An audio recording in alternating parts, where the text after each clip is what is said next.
Hello and welcome to the Random Access Show. I'm Leon Panopoulos, and in today's episode, we'll be talking all about Apple's Scary Fast event that they held just this week. It's going to be pretty interesting, so sit tight and enjoy. I'm Leon Panopoulos. You're tuned into the Random Access Show.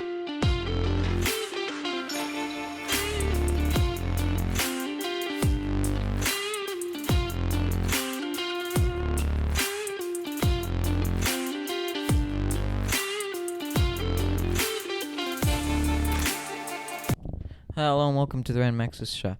Now in today's episode we are talking all about Apple's Scary Fast event, which was held on the 30th of October, which was this Monday in most countries, and they released some pretty interesting stuff. Actually, they released a lot, mainly based around their new M3 lineup of chips, and there's a lot to talk about here. But first of all, I'm going to go over the naming of Scary Fast, and obviously it was held the day before Halloween, and actually in Australia it was held on Halloween, obviously because of time differences and stuff. So it was Halloween themed, and they was scary and all that sort of stuff. Yeah, companies need to get in on the marketing aspect of things. But yeah, anyway, I'm not going to go on a rant about Halloween. I will say, though, they released some M3 Max, which we have all been waiting for. The entire tech world have been waiting for M3 Max, and we finally got them. The M3 chip, they released M3, M3 Pro, M3 Max, and all on the same day. It's the first time that they've delivered all three chips at once. We've previously had to wait a little bit before we got all our different the M3 and the like for example the M1, we had to wait until we got the M1 Pro and M1 Max, and there was even the M2 Ultra, which that came later in the M2 series, and that came a lot later than all the other chips. But yeah, so they've released M3, M3 Pro, M3 Max, new architecture. Not much changed about the architecture, except for one new feature, which I will talk about, and it's a very important feature. It's a crucial feature to this new architecture. But yeah, other than that, there weren't many new features to the M3. Performance was boosted, efficiency increased, and all that sort of stuff, just minor improvements. And giving a little bit of TLC to the M2 range. So they also released the iMac 24-inch with a baseline M3 chip. Now, that was basically unchanged. There was not much that they changed about the iMac 24-inch, and there wasn't an iMac 27-inch released either. So yeah, it's a very a lot of people are calling it a dormant series, the iMac, and yeah, they've tried to revive it, but I don't think it's gonna do much for them. And there's no M3 Pro or Max option, so it's a very bland layout, and I know that doesn't sound like the right word to be using, but it's a bland layout. And yeah, now all these chips are using the 3nm process, and I spoke about nanometers and these manufacturing processes in my Qualcomm episode, which was the last episode. If you didn't check that out, check it out, because these two episodes kind of correspond to each other with Qualcomm and the M3. Yeah, it's going to be a interesting battle to watch between Qualcomm and Apple. But yeah, so these chips were manufactured on a 3nm process. Qualcomm manufactured theirs on 4nm process, so these would be a bit more efficient, or at least you'd hope they would, especially with the new 3nm process. But yeah, there are no more 13-inch MacBooks, so anyone who no more 13-inch MacBook Pros, so anyone who is a big fan of that lineup, yeah, no more 13-inch MacBook Pros. They're leaving those to the MacBook Airs, unfortunately. Yeah, which is sad. I like a smaller laptop, like not a tiny laptop. My laptop's 14 inches, but 13 inches is, it's, I don't know, it's a weird size as well, actually.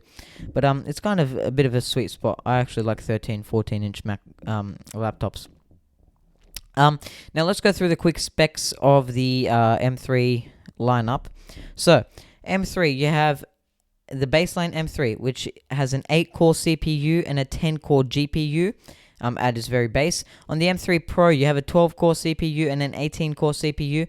18-core GPU. And on the M3 Max, you start at a 16-core CPU and a 40-core GPU. 40 cores on a GPU. Now, I'm pretty sure the M2 Max maxed out at 36 cores for the GPU. So that's pretty good. That's pretty good upgrade. And M3, the whole Apple Silicon lineup, their system on chips, they've got the CPU and the GPU within the one chip. And if you see the size of the actual chip, it's not massive. And you see mobile GPUs nowadays, they're huge. They're a lot bigger than these dual CPU GPU system on chips.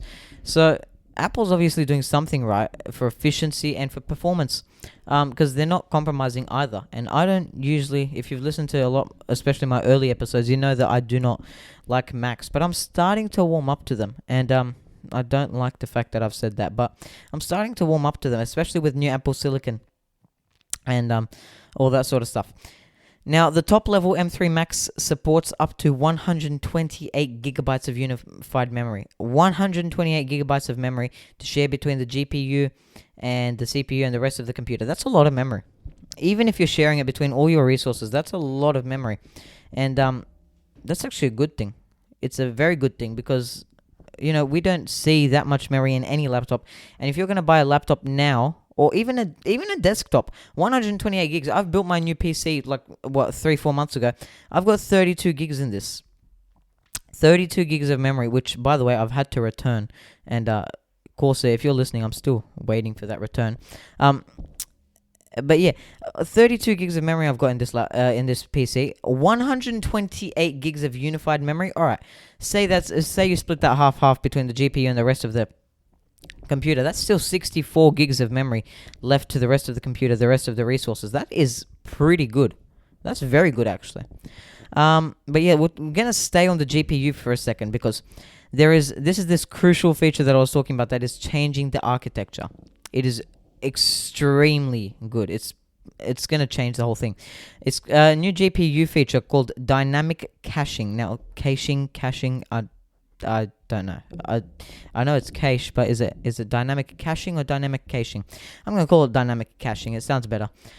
So dynamic caching is instead of traditionally allocating a large amount of video memory to the biggest task and then or GPU memory to the biggest task and then allocating the same amount to all the small tasks, so the same proportionate amount to all the small tasks, this new dynamic caching system allocates memory to each task accordingly. So a large task might get 60% of the memory, and then a medium-sized task might get 20% of the memory, and then 5% for some of the smaller tasks. So it's proportionate memory. It's dynamic memory. That's why it's called dynamic caching.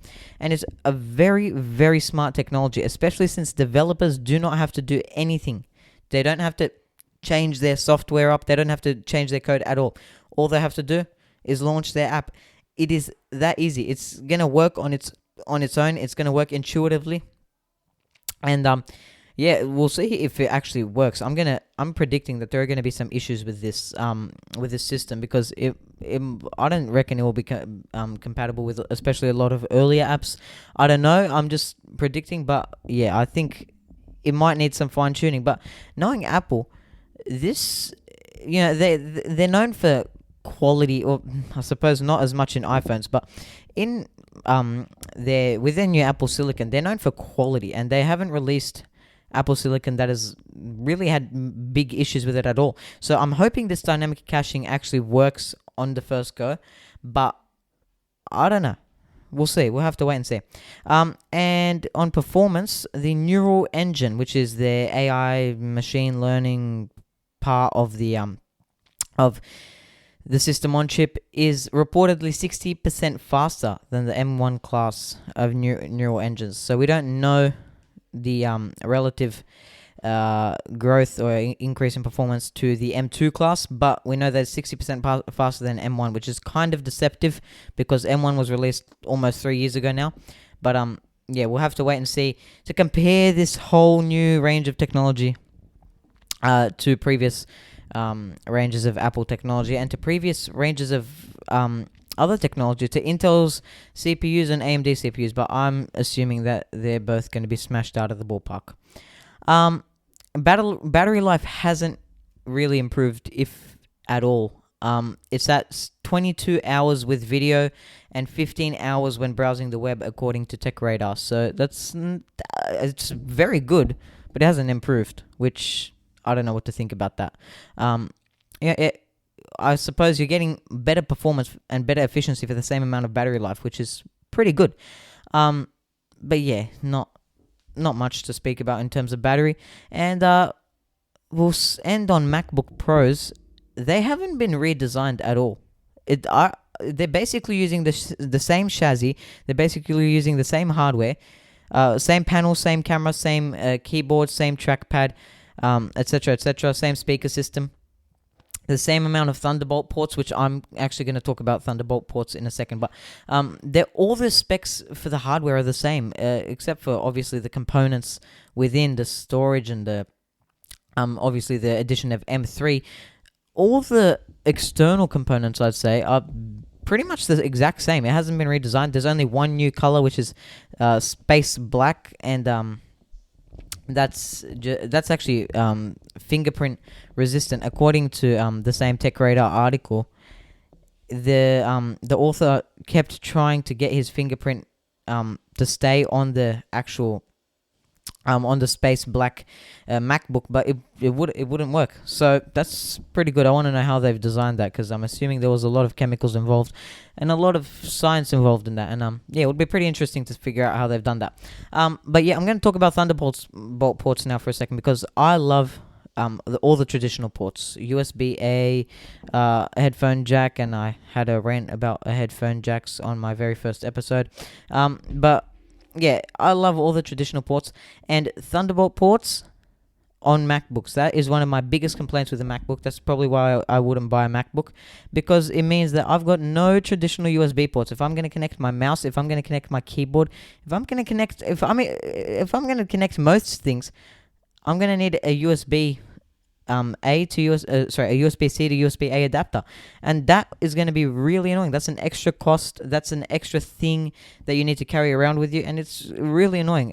But yeah, three Thunderbolt ports, only 2 on the 14-inch MacBook Pro. But yeah, look, what am I going to do? I can't change how many ports are on a MacBook, which is actually a really cool aspect of the Framework laptop, which is probably one of my favorite laptops as a concept. But yeah, we'll talk about Framework laptops at another time.